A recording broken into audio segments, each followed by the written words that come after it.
بسم اللہ الرحمن الرحیم۔ السلام علیکم۔ اللہ رب العزت نے قرآن کریم میں واضح طور پر اپنے حبیب کو مخاطب فرما کر پوری امت کو حکم دیا ہے۔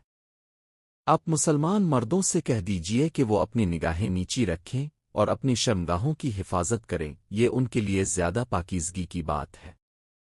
بے شک اللہ تعالیٰ اس سے خوب باخبر ہے جو کچھ لوگ کرتے ہیں۔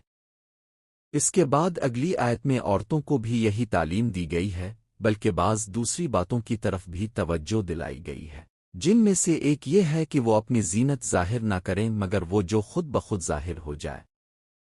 چنانچہ اللہ تعالیٰ کا ارشاد ہے، اور ایمان والی عورتوں سے کہہ دیجئے کہ وہ اپنی نگاہیں نیچی رکھیں، اپنی عصمت کی حفاظت کریں اور اپنی زینت کو ظاہر نہ کریں مگر جو خود ظاہر ہو جائے، اور اپنی اوڑھنیوں کو اپنے سینوں پر ڈالے رکھیں، اور اپنی زینت ظاہر نہ کریں مگر اپنے شوہروں پر اپنے باپوں پر شوہروں کے باپوں پر اپنے بیٹوں پر شوہروں کے بیٹوں پر اپنے بھائیوں پر بھائیوں کے بیٹوں پر بہنوں کے بیٹوں پر اپنی عورتوں پر اپنے غلاموں پر ایسے خادموں پر جنہیں عورتوں کی حاجت نہیں، یا ایسے بچوں پر جو عورتوں کے پردے کی باتوں سے واقف نہیں، اور اپنے پاؤں زمین پر زور سے نہ ماریں کہ ان کی پوشیدہ زینت ظاہر ہو جائے۔ اور اے مومنو، تم سب اللہ کے حضور توبہ کرو تاکہ تم نجات پاؤ۔ ناظرین، آج بے حیائی کا دورہ ہے۔ دنیا کے اکثر لوگ گناہوں کے سمندر میں غرق ہیں۔ چاروں طرف فحاشی پھیلی ہوئی ہے۔ یقیناً اس کے بہت سے اسباب ہیں، مگر ان میں ایک بہت بڑا سبب بد نظری اور نگاہ کی بے احتیاطی بھی ہے۔ یہ ایک ایسا ہتھیار ہے جسے شیطان انسان کے ہاتھ میں دے کر مطمئن ہو چکا ہے، اب اسے کسی اور سازش کی زیادہ محنت نہیں کرنی پڑتی۔ بد نظری خود بخود اس کی خواہشات کو پورا کر دیتی ہے۔ نگاہ کی حفاظت میں کوتاہی بے شرمی کی بنیاد، فتنہ و فساد کا مؤثر ذریعہ، اور منکرات و معاصی کا سب سے بڑا محرک ہے۔ دنیا میں اسلام سے بڑھ کر کوئی مذہب بے حیائی پر روک لگانے والا نہیں۔ قرآن و حدیث میں فحاشی کی بنیاد یعنی آنکھ کی بے احتیاطی کو سختی سے قابو میں رکھنے کی تعلیم دی گئی ہے۔ اگر صرف اسی بنیاد پر قابو پا لیا جائے تو بہت سی بے حیاں خود بخود ختم ہو سکتی ہے۔ بد نظری سے مراد کسی غیر محرم پر نگاہ ڈالنا ہے، خصوصاً شہوت کے ساتھ لذت حاصل کرنے کے لیے، خواہ وہ غیر محرم کی تصویر ہی کیوں نہ ہو، ایسی چیز کو دیکھنا جس سے شریعت نے روکا ہو۔ قرآن و احادیث میں بد نظری کی سخت مذمت آئی ہے۔ بلا شبہ بد نظری بہت سے حرام کاموں کو جنم دیتی ہے جو انسان کو ذلت و رسوائی تک لے جاتے ہیں۔ جو کبھی عزت والا ہوتا ہے وہ بد نظری کی وجہ سے کہیں منہ دکھانے کے قابل نہیں رہتا۔ بد نظری سے بچنے والا انسان سینکڑوں گناہوں اور آفتوں سے محفوظ رہتا ہے۔ بد نظری دراصل نفس کی خواہش کی پیروی ہے، اور نفس کی خواہش کی پیروی کرنے والے کے بارے میں اللہ تعالیٰ نے فرمایا کہ اس کی مثال کتے جیسی ہے۔ حضرت ابو محمد ہر فرماتے ہیں کہ جس پر اس کا نفس غالب آ جائے وہ خواہشات کا غلام بن جاتا ہے، اور خواہش نفس کی قید میں گرفتار ہو جاتا ہے۔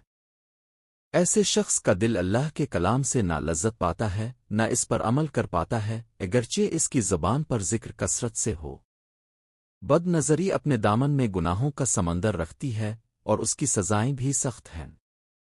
کئی واقعات ایسے سامنے آئے ہیں جن سے معلوم ہوتا ہے کہ بد نظری کی سزا دنیا میں بھی ملتی ہے۔ حضرت ابن عباس سے روایت ہے کہ ایک شخص رسول اللہ کی خدمت میں خون میں لت پت حاضر ہوا۔ آپ نے پوچھا، یہ کیا حال ہے؟ اس نے عرض کیا، ایک عورت میرے پاس سے گزری، میں نے اس کی طرف دیکھ لیا، پھر نگاہ اسی کی تلاش میں رہی، سامنے ایک دیوار آ گئی جس سے ٹکرا کر مجھے یہ چوٹ لگی۔ اس سے معلوم ہوا کہ اللہ تعالیٰ کبھی کبھی بد نظری کی سزا دنیا میں بھی دے دیتا ہے۔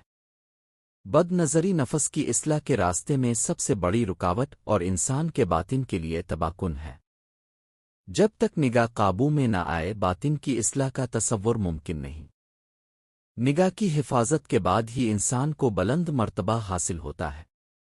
حضرت عبداللہ بن عباس فرماتے ہیں کہ شیطان انسان کے 3 مقامات پر ہوتا ہے، آنکھ، دل اور شرمگاہ، اور عورت کے بھی 3 مقامات پر ہوتا ہے، نگاہ، دل اور کولے۔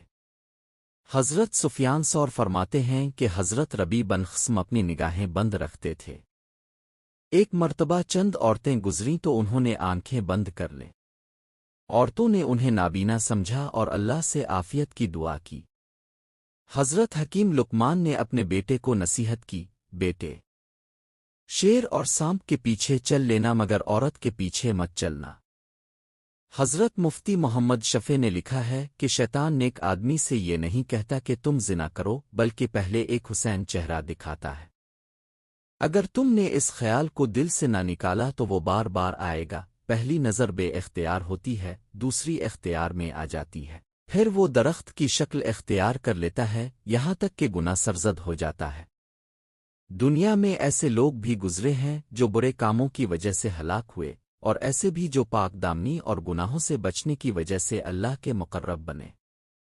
حضرت یوسف بن یونس بن حماس کے پاس سے ایک عورت گزری اور ان کے دل میں خیال آیا تو انہوں نے دعا کی کہ اللہ ان کی بینائی لے لے۔ چنانچہ بینائی چلی گئی۔ پھر ایک عرصے بعد دعا پر اللہ نے بینائی واپس فرما دی۔ آج کے دور میں جب بے پردگی اور فحاشی عام ہے، نگاہوں کی حفاظت مشکل ضرور ہے مگر ناممکن نہیں۔ جو لوگ ایمان کی مٹھاس، اللہ کی محبت اور باطن کی پاکیزگی چاہتے ہیں، وہ اس کڑوے گھونٹ کو پی لیتے ہیں، پھر انہیں اس میں لذت محسوس ہونے لگتی ہے۔ حضرت ابن عمر سے روایت ہے کہ نبی کریم نے فرمایا، پہلی نظر معاف ہے، دوسری گناہ ہے اور تیسری ہلاکت ہے۔ عورت کے جسمانی محاسن کو دیکھنا ابلیس کے زہریلے تیروں میں سے ایک تیر ہے۔ جو شخص اللہ کے خوف سے اسے چھوڑ دے، اللہ اسے ایسی عبادت عطا فرماتا ہے جس میں لذت ہوتی ہے۔ حضرت مجاہد فرماتے ہیں کہ حرام چیزوں کو نہ دیکھنے سے اللہ کی محبت پیدا ہوتی ہے۔ حضرت سہل فرماتے ہیں کہ نیک اعمال سب کر لیتے ہیں مگر گناہوں سے وہی بچتا ہے جو صدیق ہوتا ہے۔ آخر میں بد نظری سے بچنے کا علاج یہی ہے کہ پہلی ہی نظر میں نگاہ کو قابو میں رکھا جائے۔ اگر لغزش ہو جائے تو فوراً توبہ اور استغفار کیا جائے۔ اللہ تعالیٰ سے دل کی اصلاح کی دعا کی جائے۔ یقین رکھیں کہ جو شخص گناہ سے بچنے کی دعا کرتا ہے، اللہ اسے ضرور قبول فرماتا ہے۔ اللہ تعالیٰ ہم سب کی حفاظت فرمائے اور ہمیں اپنی امان میں رکھے۔ آمین رب العالمین۔